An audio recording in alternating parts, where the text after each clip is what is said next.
Hello and welcome to Sketchbook Audio. Visually, I've tried this before and it didn't work out very well, so I'm going to try it again. And this time I'm using OBS. I've got a few things set up and hopefully it works out because I have a lot of cool things I want to talk to you guys about. This week already has been just a blow up of awesome news, and I'm excited to talk to you guys about it. And I also have a special little thing I wanted to mention, and I'll get to that shortly. So, stay tuned. We're going to come right back here to Sketchbook Audio visually.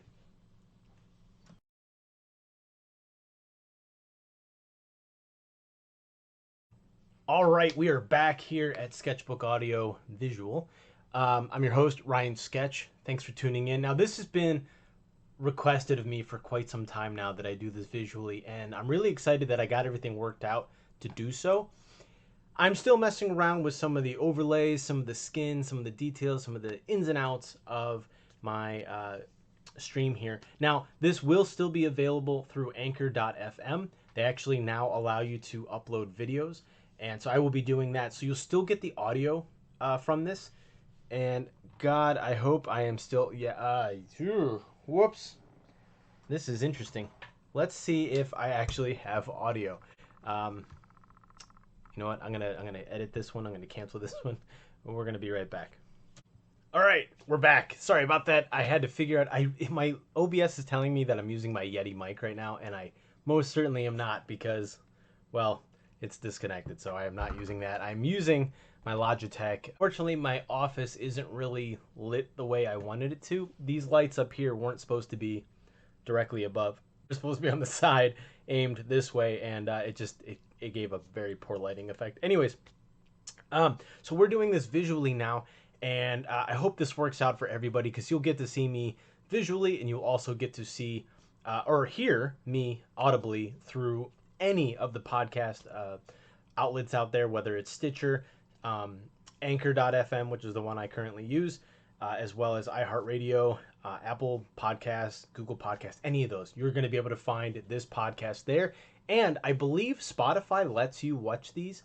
So there's that, or there's other ways to do it. You can also do it through Anchor.fm. So check it out. It's definitely worth it. And yeah, I'm really excited about this. So I'm going to start a little bit of a timer here because I want to try to keep this in 15-minute increments. That way it'll give you guys a little bit of a break. It'll allow me to break for a moment as well. And then we can go about our ways. All right, let's start with the nitty gritty of what has happened in the past week. I know I've been off a little bit, and there's a reason why, and I'll get to that near the end of this segment. So stay tuned for that. But the LA Auto Show happened last week, and I can't believe it's already Monday. Or is it Tuesday? I don't even know anymore. It's Tuesday. I totally skipped Monday. Technically, I skipped Sunday as well, mentally. And again, I will get to exactly why, because it's been chaotic, but man, has it been so awesome. Anyways, LA Auto Show happened, and there were a lot of big reveals, a lot of highlights, and a lot of news that suggests that we're all headed in the right direction when it comes to cars, because we're still getting a whole bevy of awesome, cool, fast cars. We are going to get quite a few electric cars, and that's fine by me. I know there's a lot of people who don't really look forward to that as much, but there are a lot of cool things coming, and I'm excited to talk about them all. So let's start with probably the one that's the most mundane. It really interests me, and there's probably you're gonna piece all the puzzle pieces together and figure out exactly why I'm so excited to talk about this one particular topic, which we will get to at the end. But the first one I'm going to talk about is Chrysler didn't really show anything new per se. A lot of people were expecting to see like maybe an ice powered Charger for the near future. We are supposed to be getting a Charger and Challenger replacement very soon. Dodge did show an electrified two-door Charger not too long ago at the Dodge Speed Week right around the Woodward Dream Cruise, but we have yet to see a true replacement or a direct replacement for the ice powered. We do know that there is a twin turbo inline six that is available for vehicles within the FCA stable to use. We just don't exactly know what's going on. All we know is that the Grand Wagoneer gets it, and then another vehicle soon to be announced, I'm sure, because we got to hear something about, because the big Hemis are gone. So thinking of all the vehicles that use the big Hemis, and you're going to be getting rid of those in exchange for this twin turbo inline six. Now, I said inline, not V6. This is a really cool engine, and I'm excited about it. We have seen the Tonale and the Hornet. Those are new-ish. You know, they showed them off at Speed Week for the Hornet, and then we had already seen the Tonale. Interestingly enough, though, neither are actually really available in the States yet. And just as a side note, Alfa Romeo already decided that they are not going to offer the standard ICE-powered only 2.0 liter turbo Tonale here in the US. That is gone. It's not even on the order book. So I think there will be some people who do get that, but immediately they shifted course and said, nope, we're not going to offer that. Now, interestingly enough, no, Dodge is still going to use that 2.0 turbo, and it is going to be on the GT and GT Plus models. Possibly another model that comes out soon at some point. There's only 4 models. There's the GT, GT Plus, RT, and RT Plus. And the GLH is not a standalone model. It is a package. It is an aftermarket kit that you put on the vehicle through Mopar Direct Connection, and you can do that at the dealership. So, anyways, you know, we're not going to get that 2.0 Tonale here. We are just going to get the PF, which is really good, actually. It really helps separate the two vehicles, the Hornet and the Tonale, making the Tonale the true premium right out the gate. So, like I said, Chrysler didn't really have anything else to show. The Recon hasn't been shown yet in its full, like, physical form. We didn't get to see the Avenger, not that it's coming to the States anyways, but we didn't get to see that. And I thought that was interesting because they did bring the 500E. Now, that's already been revealed. We already know about it. In fact, they didn't even bring over an American spec. They brought over the Euro spec. So, but I can't imagine there's going to be much that changes.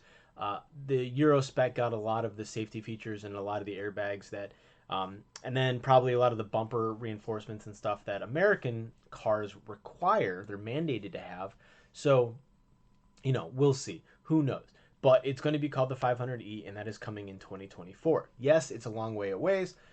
People's desires and tastes might change. Their needs might change. More people might be going into the city. I don't know. The range could actually increase between now and then as well, and it's not that bad of a range for given its size. So we shall see. But what FCA or Stellantis did show was this cool little package. It's not a new car by any means, but I really liked it because it was tasteful, it was thoughtful, and it makes so much sense. When you think about going on a road trip, you typically think about driving in something, or as a kid, you probably drove in either a station wagon or a minivan.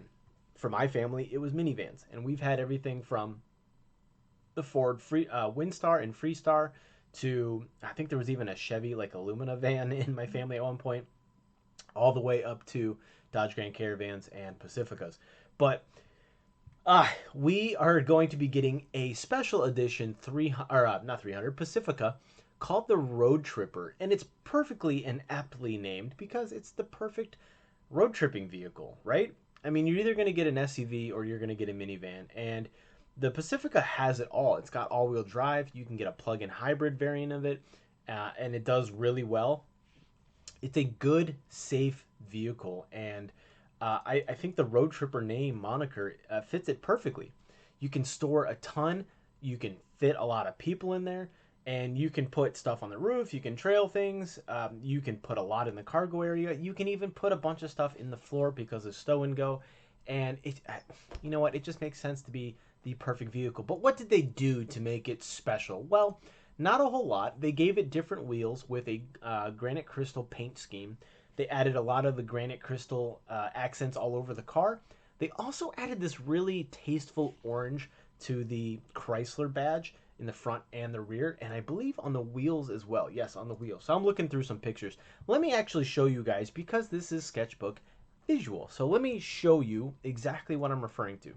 So let me find it. There we go. Okay, so I can't believe I actually forgot that we're doing this visual, and I'm not just telling you. So here we go. This is the Chrysler Pacifica Road Tripper, and I really like it. It's not this big thing in the back, but this is probably a good prologue to the Portal. And I love it. It's just subtle. It's enough that it takes that Sport S model and makes it just that much more unique. And they're subtle changes. They don't need to be big changes. But I like it, and it's not like this huge expensive package. It's only $1,400, 2,000 probably if you go up to the hybrid model, the Touring L.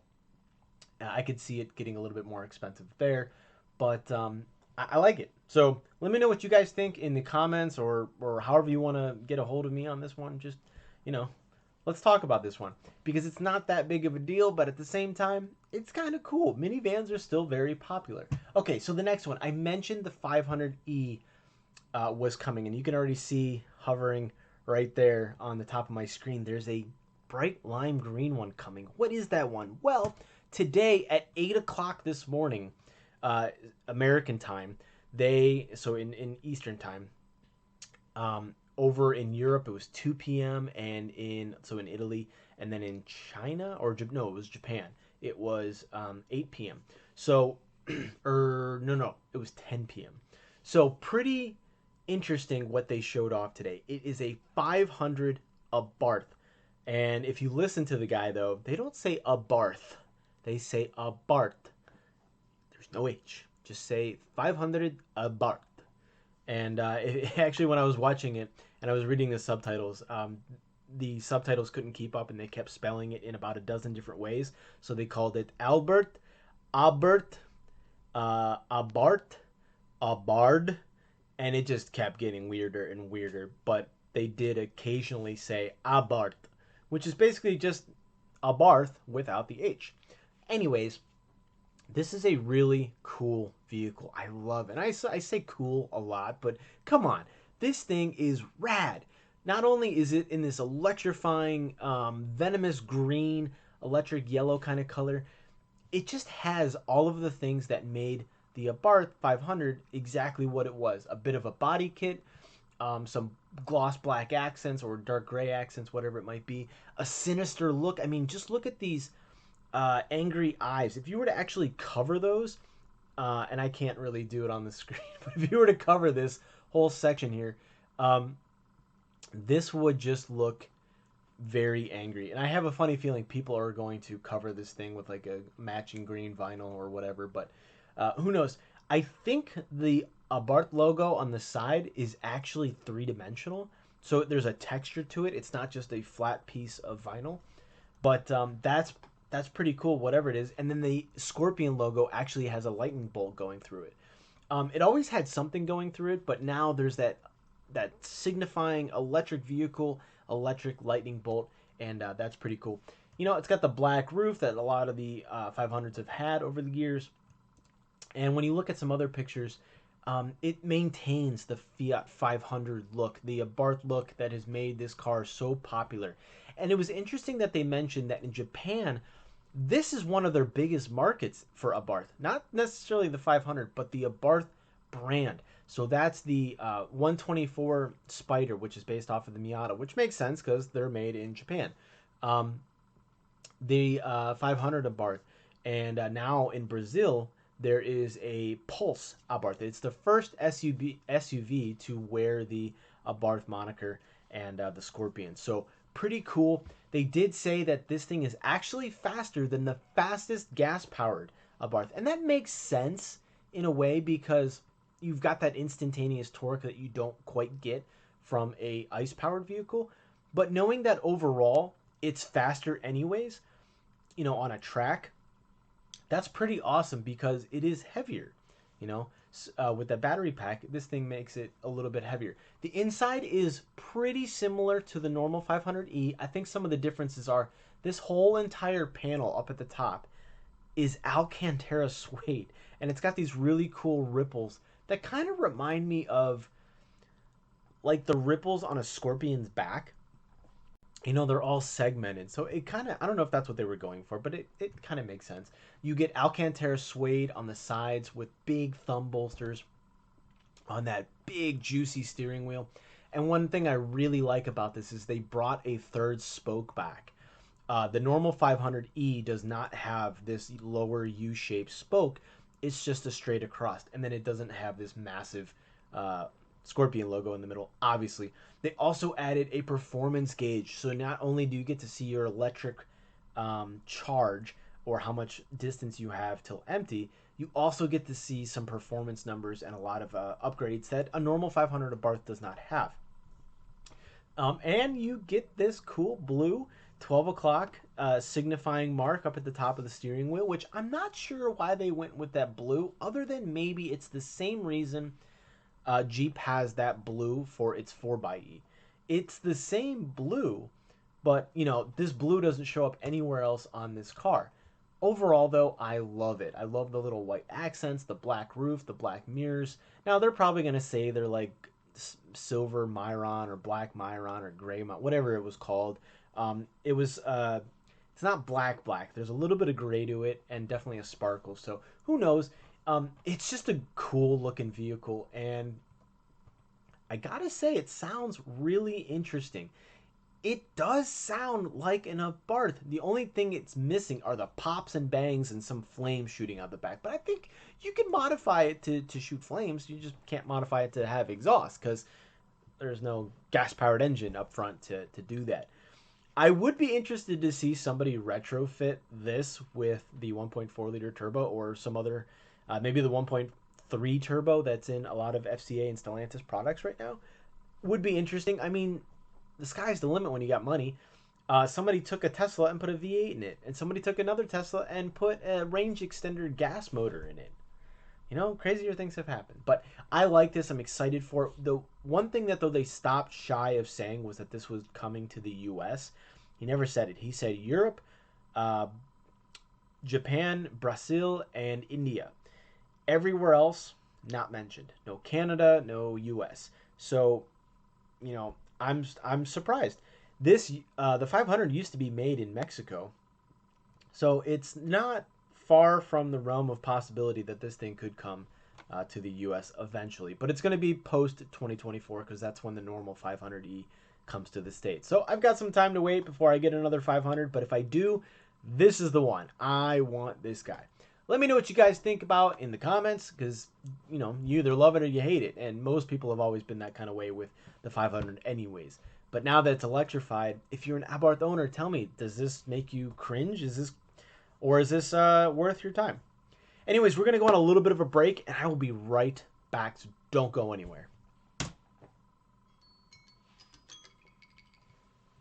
Oh. Ha!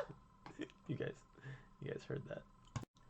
All right, Sketchbookers, we are back here at Sketchbook Audio. Thanks for tuning in. I'm your host, Ryan Sketch, and we are visual now, and this is an exciting thing. So just so you guys know, I get most of my information from autoblog.com. I am not sponsored by them, but I do like that they actually cover cars and new stuff very well. I'm not going to get into details about what they say about the car. I just want to give you guys the facts and maybe a little bit of opinions about the overall design of the vehicle. That said, let's talk about one thing real quick, just because the guy is legendary and it's just heartbreaking that this happened. But if you hadn't heard, Jay Leno was involved in a minor fire in his garage right here. So all up on his face and chin and chest, and I think even on his hands, you can see the man suffered some serious burns because there was a gas fire in his garage somewhere. The man's got like 200 plus cars in his garage. I'm actually kind of surprised this hasn't happened sooner, but I am so happy he is alive and in good spirits, as you can see. Jay Leno, stay with us, man.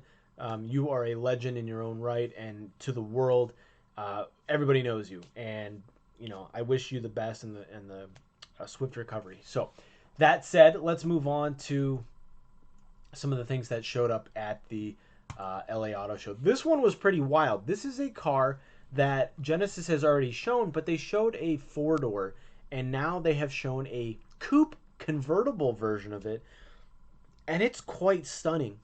I think the one thing that gets me, though, is this signature lighting, which is awesome, by the way. I mean, I love that it wraps around the car, front and back. But it stops right at the door. And I'm not so sure I love this. I feel like I almost would have wanted it to stop maybe here rather than carry on, because then there's just nothing. And there's really not much of a surface treatment in any way, shape, or form on this entire door panel.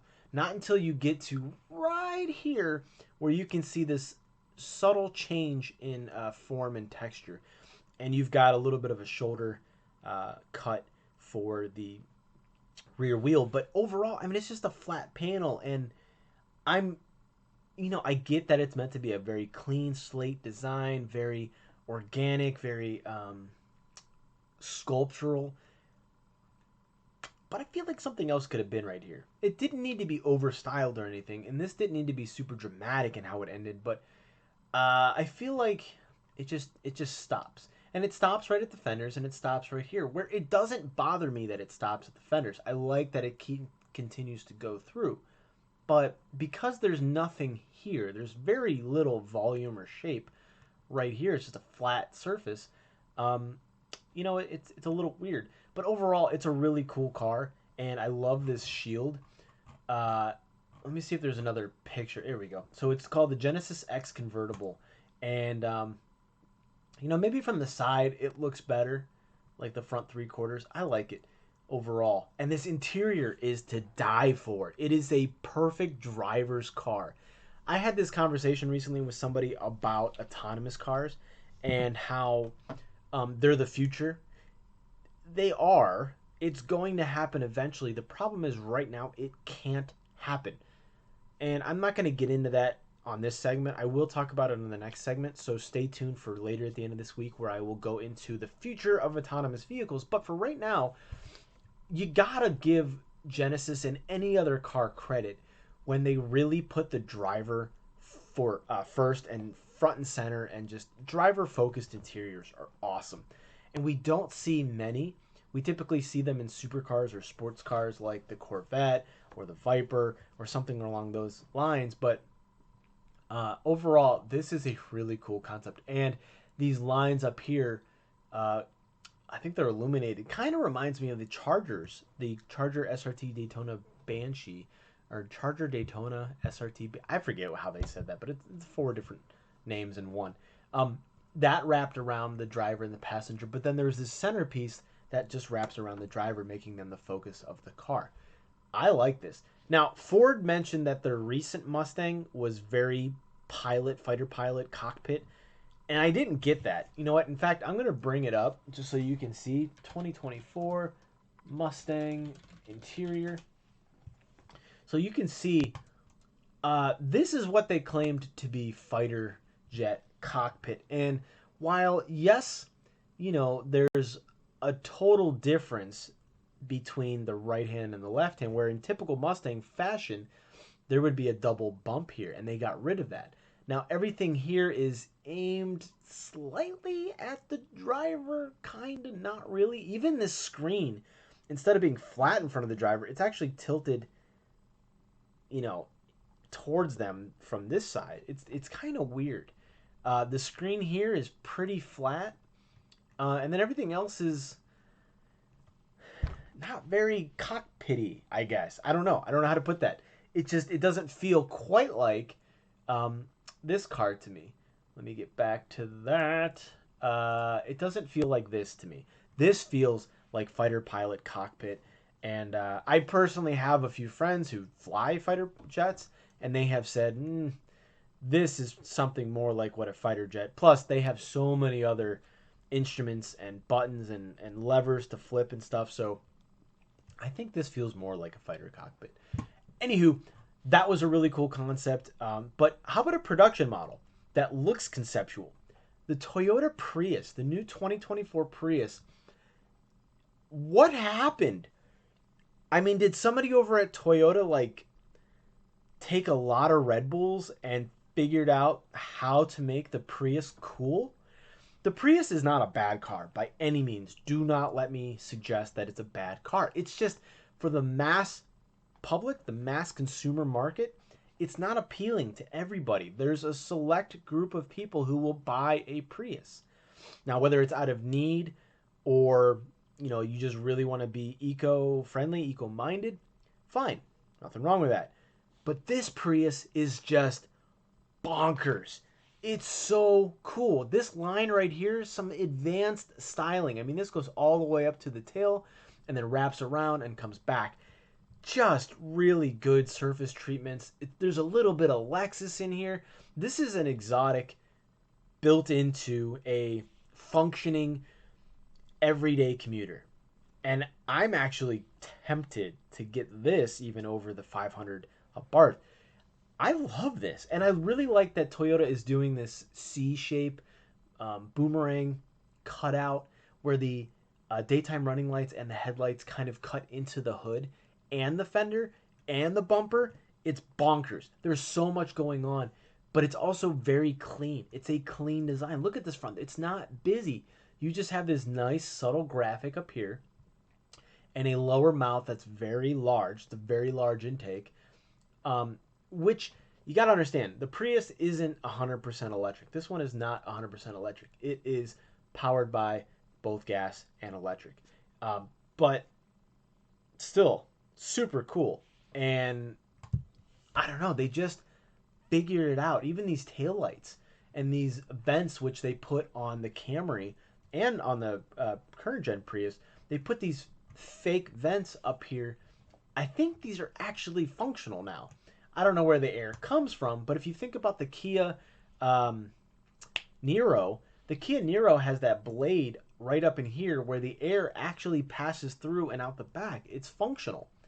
But Toyota actually put the door handles up in the C-pillar. I like that. That's a really nice feature.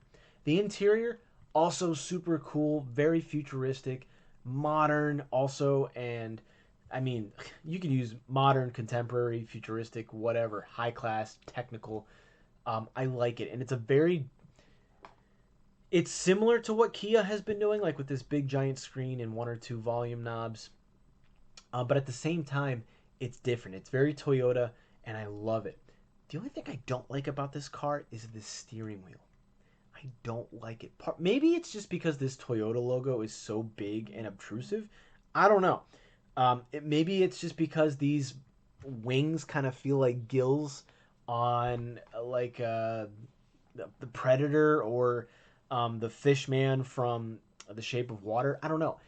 But having driven the BZ4X, this was not my cup of tea, and I wish Toyota would have come up with a better steering wheel for this car, especially given its very sporty looks and some of the other things that they're touting that this car has done so much better than the previous generations. One of those things being ambient lighting. Ooh, do I love me some ambient lighting. I mean, I just imagine Donald Trump being in a room where he's talking about ambient lighting, and it would sound something like, I love ambient lighting. Let me tell you something about ambient lighting. There's nothing better than good ambient lighting. I mean, it is greatly, greatly good for your eyes when you're driving in a car. It makes things look so much more nicer. It's just better. It's in a bigly way. And I swear, and we can talk about how the windmills provide the electricity, but also kill the birds, which make these electric cars. But, don't worry about it. It's fine because you got ambient lighting, and that's all that matters. And then, sorry, horrible Donald Trump impression. I know. Leave it to Seth Meyers. He's so much better at it than me. But, and as you can see, Trump goes on rambles and just these tangents, just like I did. It works. But, man, Toyota just did something right with here.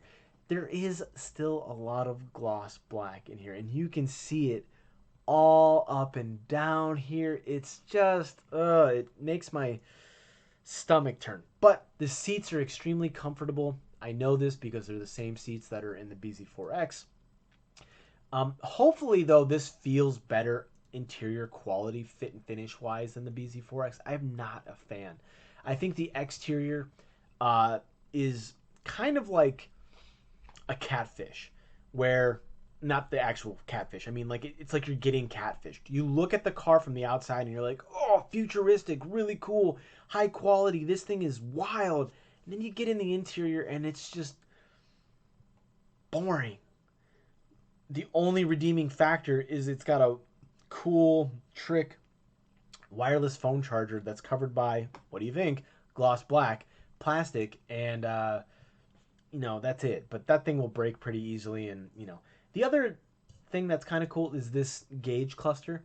It's done better in this car than it is in the BZ4X. But I gotta say, I think this is going to be a winner Priuses are already doing extremely well. This has got to take off quite as well as, you know.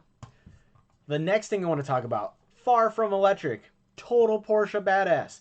It's awesome. The 911 Dakar. I'm not going to get into the history of the Dakar race, but you need to. You need to go and do some research. Even Autoblog tells you a bit about where this thing came from. But this car is like, it's, you know, people do it aftermarket. They make rally cars out of the 911. It's not unheard of. But the fact that Porsche said, we hear you, and we're going to do you one better. Granted, it is over $200,000. And what do you get for it? You get a lifted suspension, which is adaptable. You can lift it up and down, like sport mode, off-road. I mean, this thing actually does some decent off-road tricks. Not quite like a Wrangler. Doesn't have the articulating suspension, but it does have a good lift, and it has some beefy tires. I mean, look at the tread on that. This thing can definitely go in the desert, maybe even some mud, through some snow for sure. You get the all-wheel drive. You get metal skid plates. You get tow hooks, real functioning tow hooks, and ones that only a Porsche design could deliver. I mean, this thing is badass. And you get a roof rack. I've heard you can put a camper up there, like a tent, a pop-up tent. It's just a cool car. And then on the inside, still very Porsche. And even though it's covered in black, it's also covered in nice silver. It's like a whitish silver. It's a very bright silver. And then this blue and tons of carbon fiber. It is a dream come true for so many, including little boy Wonder here. I love this car. All of the design elements, it speaks to its ruggedness. It's not quite as elegant and smoothly surfaced as other Porsches have been, or as organic. It's very industrial. It's very technical. It's very, and the width of the whole thing, that silver accent helps add to the image that this is a very wide vehicle and it's very capable. And then you get the carbon fiber seats. I mean, there's no back seats. I'm not going to worry about it. It's just you and another person, a bro, a girlfriend, whatever. You take them off road, you have a blast, and then you drop it down and you go cruising in the mountains, in the snowy mountains. I don't know. Go skiing. Whatever you want to do. You can do it in the 911 Dakar. Things you could not do in a Porsche 911 normally. Or things I would not recommend you do in a Porsche. Obviously, as I said, people have done it. They've already made these things aftermarket. But in just a basic, right off the... And I say basic, they're over $100,000. But just a 911 pulled right off the showroom floor, you can go in the snow. They have all-wheel drive. If you get the 4, the GT4 or the whatever other versions they have, as long as it has that 4 at the end, you get all-wheel drive. But this one takes it a step further and makes sure that you can actually go some places. And who knows, maybe you actually win the Dakar race. For more on that, go to Autoblog and check out why I just said they need to win a Dakar race. Okay, so another thing that they showed, this was more of like just this has been out, but this is one of the Mercedes that I've really looked forward to, and it's probably because of another thing I'm going to talk about shortly at the end of this session. But it's a good family car. It's boxy. It's got a third row if you need it, if you want it. If not, then you can just fold the seats down and get more storage. But this is the electric EQB, and they did a very good job with it. The graphics are gorgeous.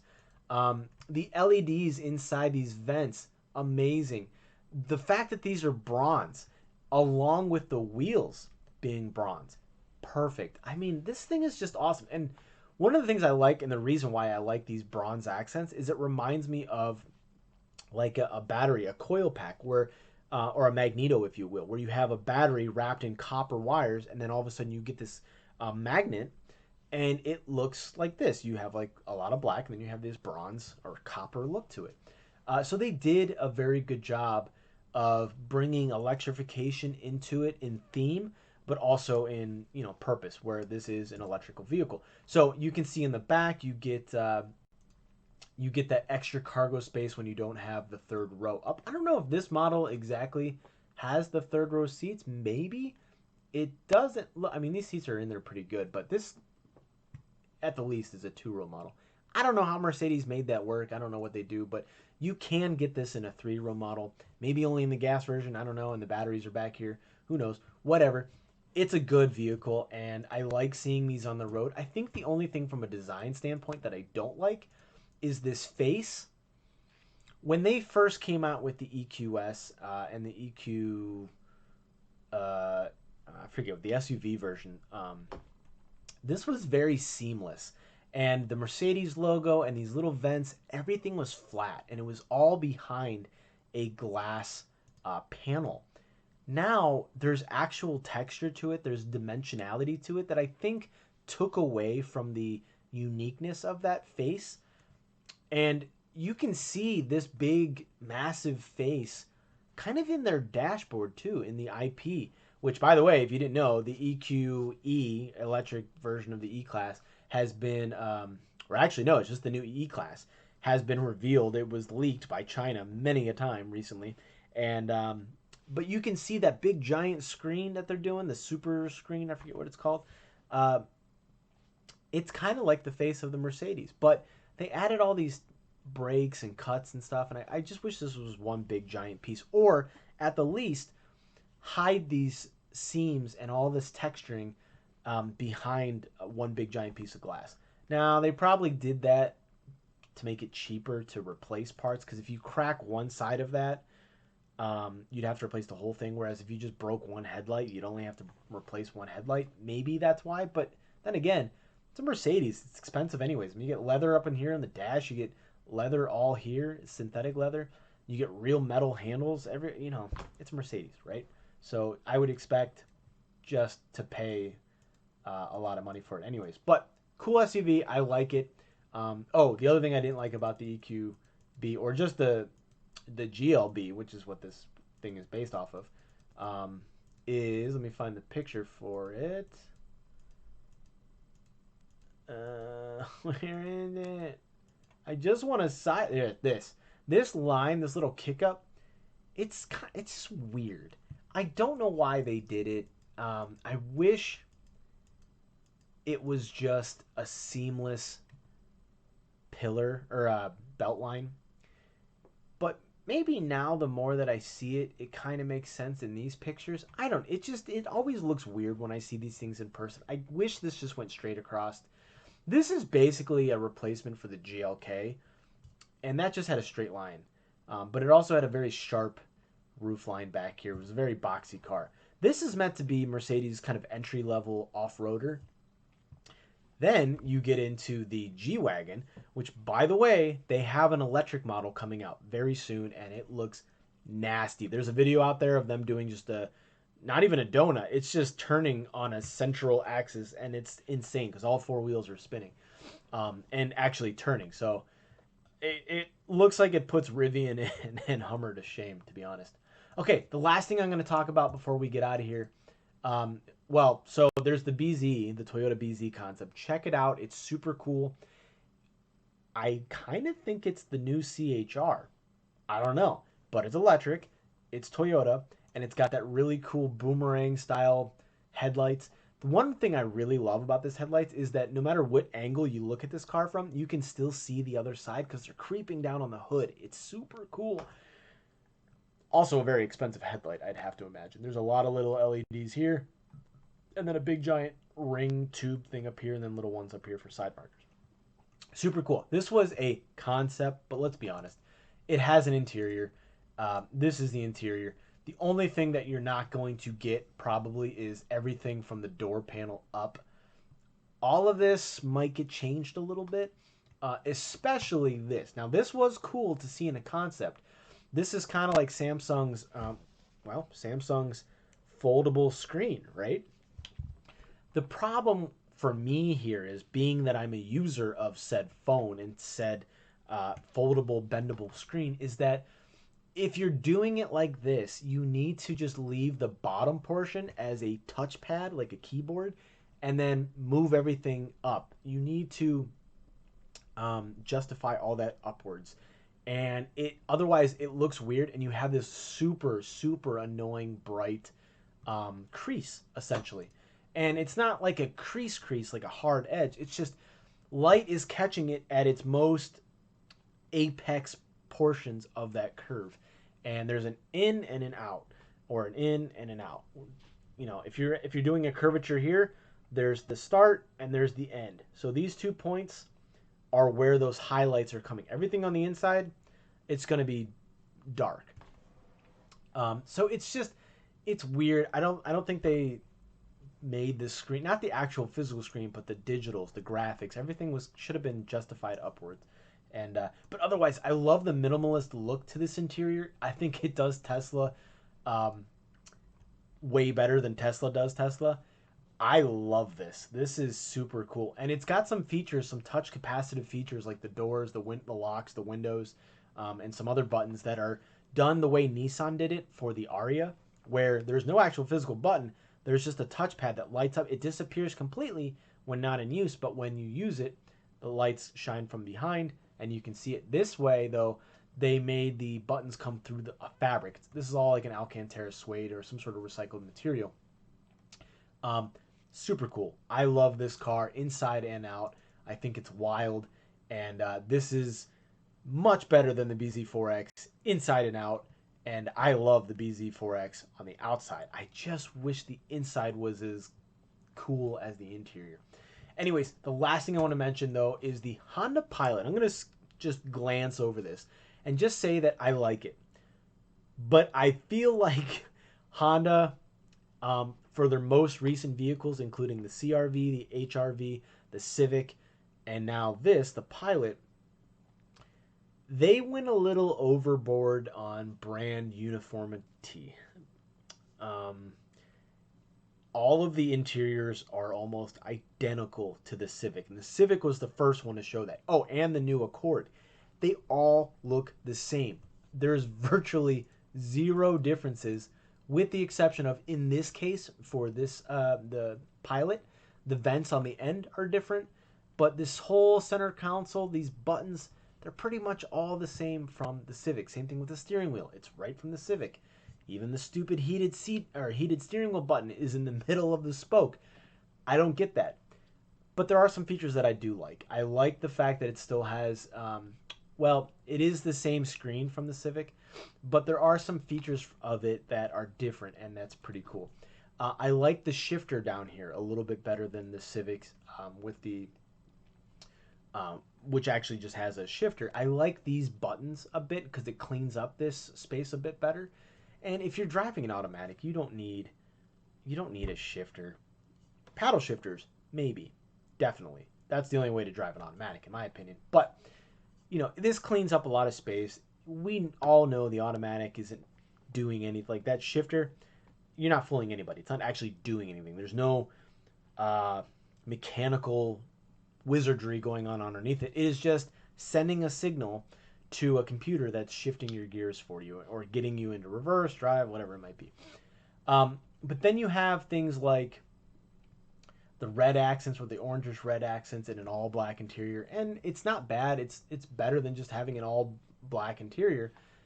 But the screen is ripped right from the Civic and the Accord and the Integra, and it's just, I don't know. I think they could have just done a little bit better in the portion of the cabin, that whole area. Just, it feels like they could have gone a step further.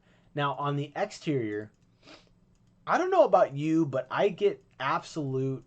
Now, by the way, this is the Pilot Trail Sport, which Honda is doing this thing. It's kind of like Trailhawk.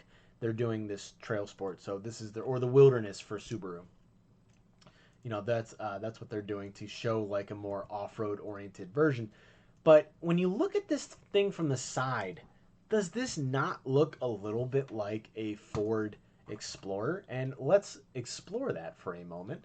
I'm going to put in 2023 Ford Explorer, and we're going to look at these things side by side a bit.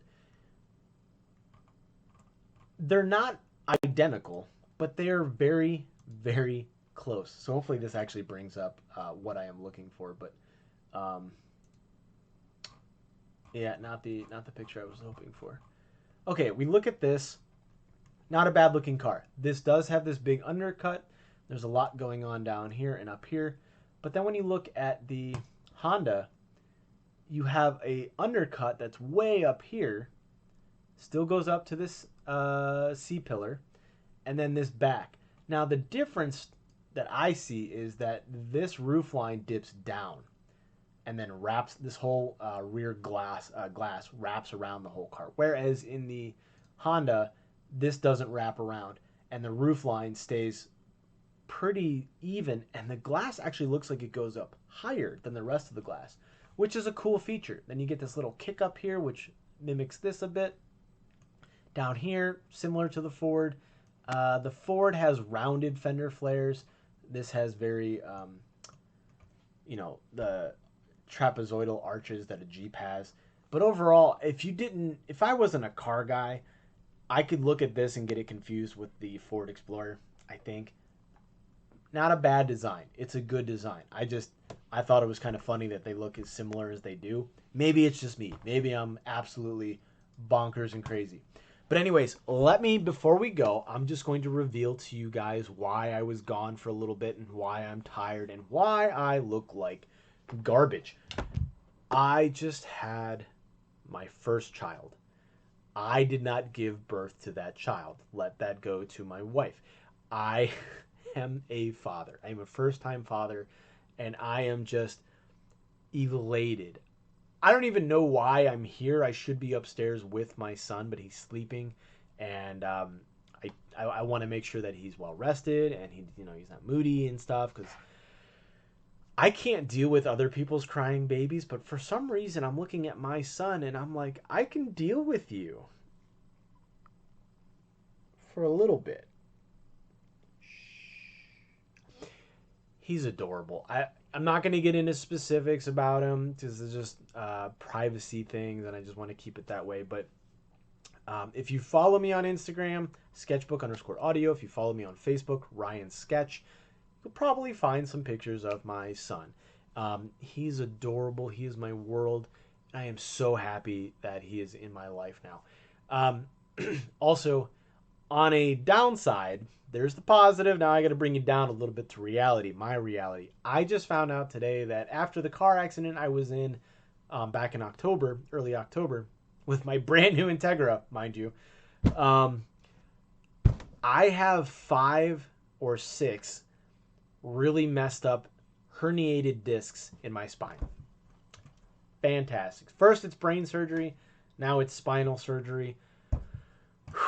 I am just chipper. I am just happy that my son is here, and I am excited. So thank you guys for tuning in.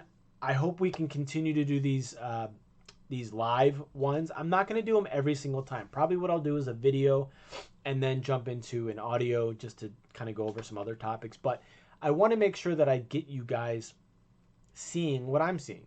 So stay tuned for next time. Like I said, we're going to talk about autonomous cars and kind of why they will be the future, but it's not the future that you think is going to happen within the next decade or even 20 years. I'm your host, Ryan Sketch. Make sure you guys get your sketchbooks out.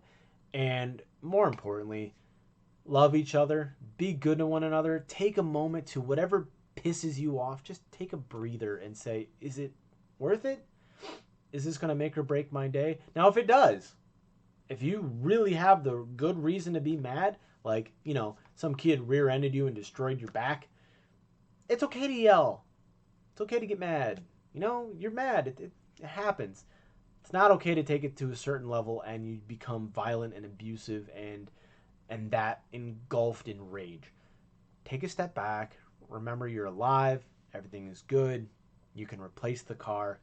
Just be happy that you're alive and try to find a way to love the people next to you. Take care of them. Take care of your family. Take care of yourself.